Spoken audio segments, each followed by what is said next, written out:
ನಾನ್ ನಿಮ್ Savita. Welcome to Savita ನಿಸು YouTube channel. ನನ್ನೆಲ್ಲ ವಿಡಿಯೋಗಳನ್ನ ನೋಡಿದ್ದೀರಿ ಅಂತ ಅನ್ಕೊಂಡಿದ್ದೀನಿ. ನಾನಿವತ್ತು ಹಬ್ಬದ ಪ್ರಯುಕ್ತ ಕೆಲವೊಂದು ರೆಸಿಪಿಗಳನ್ನೆಲ್ಲ ಮಾಡಿದೆ.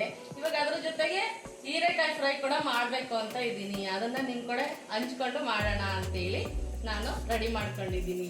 ಆ ಹೀರೆಕಾಯಿ ಪಲ್ಯಕ್ಕೆ ಅಥವಾ ಹೀರೆಕಾಯಿ ಫ್ರೈಗೆ ಏನೇನ್ ಬೇಕು ಅಂತೇಳಿ ನೋಡೋಣ ಬನ್ನಿ.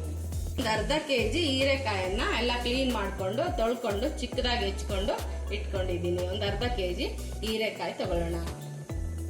ಒಂದೆರಡು ಸಣ್ಣದು ಈರುಳ್ಳಿಯನ್ನ ಚಿಕ್ಕದಾಗಿ ಕಟ್ ಮಾಡಿ ಇಟ್ಕೊಂಡಿದ್ದೀನಿ. ಒಂದೇ ಒಂದು ಟೊಮೆಟೊ ಹಣ್ಣನ್ನ ತಗೊಂಡಿದ್ದೀನಿ. ಮತ್ತೆ ಸ್ವಲ್ಪ ಒಗ್ಗರಣೆಗೆ ಕರ್ಬೇವಿನ ಸೊಪ್ಪು ತಗೊಂಡಿದ್ದೀನಿ. ಹಾಗೇನೆ ಮೇಲೆ ಉದುರಿಸೋದಿಕ್ಕೆ ಸ್ವಲ್ಪ ಕೊತ್ತಂಬರಿ ಸೊಪ್ಪು ಕೂಡ ತಗೊಂಡಿದ್ದೀನಿ. ಹಾಗೆ ಅದಕ್ಕೆ ಏನೇನು ಮಸಾಲೆ ಹಾಕ್ತಾ ಇದ್ದೀನಿ ಅಂತ ಹೇಳಿದ್ರೆ, ಒಗ್ಗರಣೆಗೆ ಸ್ವಲ್ಪ ಸಾಸಿವೆ, ಜೀರಿಗೆ, ಮತ್ತೆ ರುಚಿಗೆ ತಕ್ಕಷ್ಟು ಉಪ್ಪು ತಗೊಂಡಿದ್ದೀನಿ. ಹಾಗೆ ಸ್ವಲ್ಪ ಗುರೆಳ್ ಪುಡಿ ತಗೊಂಡಿದ್ದೀನಿ 1 ಟೇಬಲ್ ಸ್ಪೂನು. 1 ಟೇಬಲ್ ಸ್ಪೂನ್ ಅಲ್ಲಿ ಅರ್ಧ ಮಸಾಲಾ ಪೌಡರ್ ತಗೊಂಡಿದ್ದೀನಿ. ಅಂದ್ರೆ ದಿನನಿತ್ಯ ಬಳಸುವ ಸಾಂಬಾರ್ ಮಸಾಲಾ ಪುಡಿ ತಗೊಂಡಿದ್ದೀನಿ. ಹಾಗೆ ಅರ್ಧ ಟೀ ಸ್ಪೂನು ಅಚ್ಕಾರದ ಪುಡಿ ತಗೊಂಡಿದ್ದೀನಿ. 1 ಬೌಲು ಹಸಿ ಕಾಯಿ ತುರಿಯನ್ನ ತಗೊಂಡಿದ್ದೀನಿ. ಹಾಗೆ ಸ್ವಲ್ಪ ಅರಿಶಿನ ಕೂಡ ತಗೊಂಡಿದ್ದೀನಿ. ಇದನ್ನೆಲ್ಲಾನು ಬಳಸ್ಕೊಂಡು ಇವಾಗ ನಾವು ಹೀರೆಕಾಯಿ ಫ್ರೈ ಮಾಡೋಣ.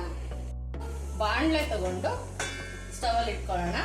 ಅದಕ್ಕೆ ಸಫೋಲಾ ಆಯಿಲ್ ಅನ್ನ ಹಾಕ್ತಾ ಇದ್ದೀನಿ. ನೋಡಿ, ನಾನು ಒಗ್ಗರಣೆಗೆ 1-2 ಟೇಬಲ್ ಸ್ಪೂನ್ ಆಯಿಲ್ ಅನ್ನ ಹಾಕೊಳ್ಳೋಣ.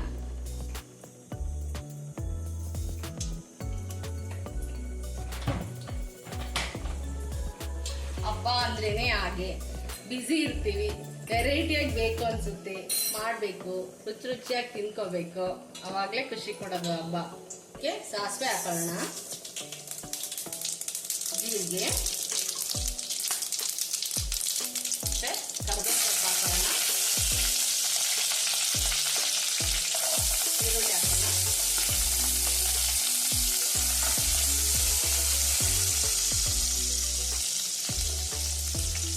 ಟೊಮೆಟೊ ಸೇರ್ಸೋಣ. ಹೀರೆಕಾಯಲ್ಲೇ ನೀರಂಶ ಇರುತ್ತಲ್ಲ, ಆ ನೀರು ಅಂಶದಿಂದನೇ ಅದನ್ನ ಸಣ್ಣದಾಗಿ ಫ್ರೈ ಮಾಡ್ಕೊಂಡು ಸಣ್ಣ ಉರಿಯಲ್ಲಿ ಅದರಲ್ಲೇ ಅದು ನೀಟಾಗಿ ಬೇಯಬೇಕು. ಆ ಥರ ಒಗ್ಗರಣೆ ಎಲ್ಲಾನು ಮಾಡಿಸ್ಕೊಂಡು ಅದಕ್ಕೆ ಹೀರೆಕಾಯಿ ಹಾಕೋಣ.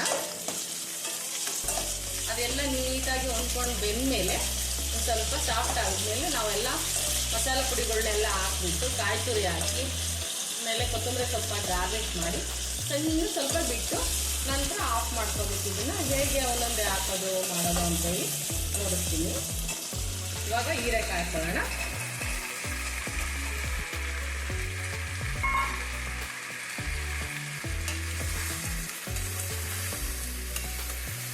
ಈ ಹೀರೆಕಾಯಲ್ಲಿರೋ ನೀರಿನಂಶದಿಂದಾನೆ ಈ ಪಲ್ಯ ಫುಲ್ ಆಗ್ಬೇಕು. ನೀರ ಏನನ್ನು ಮುಟ್ಟಿಸ್ಬಾರ್ದು, ಉದುರಾಗಿರ್ಬೇಕು ಪಲ್ಯ.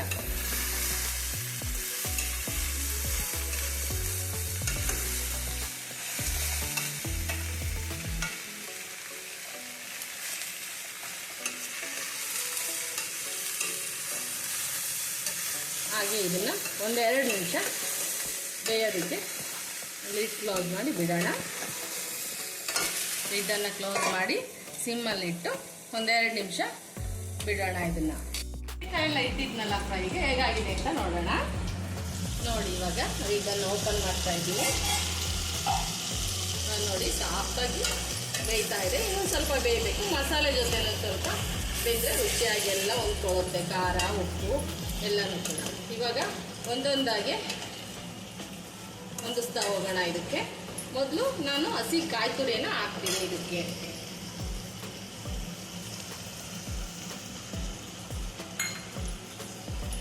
ಸ್ವಲ್ಪ ಮಿಕ್ಸ್ ಮಾಡ್ಕೊಳ್ಳೋಣ. ಹಾಗೆಯೇ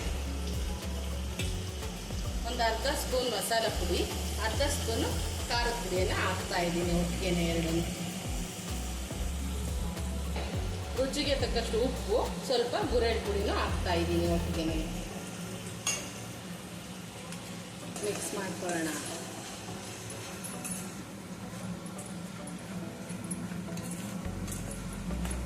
ರೊಟ್ಟಿ ಜೊತೆಗೆ ಸ್ವಲ್ಪ ವೆರೈಟಿ ಪಲ್ಯಗಳೆಲ್ಲ ಇದ್ರೆ ಸಜ್ಜೆ ರೊಟ್ಟಿಗೆ ತುಂಬ ಚೆನ್ನಾಗಿರುತ್ತೆ. ಜೋಳದ ರೊಟ್ಟಿನೂ ನಾನು ಮಾಡಬೇಕಾಗಿತ್ತು. ಸ್ವಲ್ಪ ನಾನು ಬ್ಯುಸಿ ಇರೋದ್ರಿಂದ ನಾನು 2-3 ಥರ ರೊಟ್ಟಿ ಮಾಡೋದಕ್ಕೆ ಆಗಲಿಲ್ಲ ಈ ಸರ್ತಿ. ಸಜ್ಜೆ ರೊಟ್ಟಿ ಒಂದನ್ನೇ ಮಾಡಿದೆ, ಜೊತೆಗೆ ಈ ಗ್ರೇವಿಗಳೆಲ್ಲ ಮಾಡಿದೆ. ನೆಕ್ಸ್ಟ್ ನಾನು ಒಂದು ಸ್ವೀಟ್ ಅಡುಗೆ ಮಾಡಬೇಕು ಅಂತ ಇದ್ದೀನಿ. ಅದು ನೋಡಬೇಕು ಅಂದರೆ ನೆಕ್ಸ್ಟ್ ವಿಡಿಯೋನ ವಾಚ್ ಮಾಡಿ, ಅದನ್ನು ಕೂಡ ನಾನು ನಿಮಗೆ ಹೇಳಿಕೊಡ್ತೀನಿ ಹೇಗೆ ಮಾಡೋದು ಅಂತ ಹೇಳಿ. ನೋಡಿ, ಇವಾಗ ಇದೆಲ್ಲ ಹೊಂದ್ಕೋಬೇಕು. ಸ್ವಲ್ಪ ಸಿಮ್ಮಲ್ಲಿ ಇದನ್ನು ಲಿಡ್ ಕ್ಲೋಸ್ ಮಾಡಿ ಸಿಮ್ಮಲ್ಲಿ ಇರಕ್ಕೆ ಬಿಡಬೇಕು.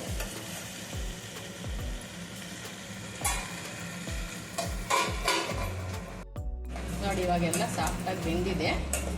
ಇಷ್ಟು ಉದುರಾಗಿ ಬಂದಿದೆ ನೋಡಿ. ಹಾಗೆ ಇದಕ್ಕೆ ಸ್ವಲ್ಪ ಕೊತ್ತಂಬರಿ ಸೊಪ್ಪನ್ನು ಹಾಕೋಣ. ಹೀಗೆ ಸ್ಟವ್ ಆಫ್ ಮಾಡಿದ್ದೀನಿ.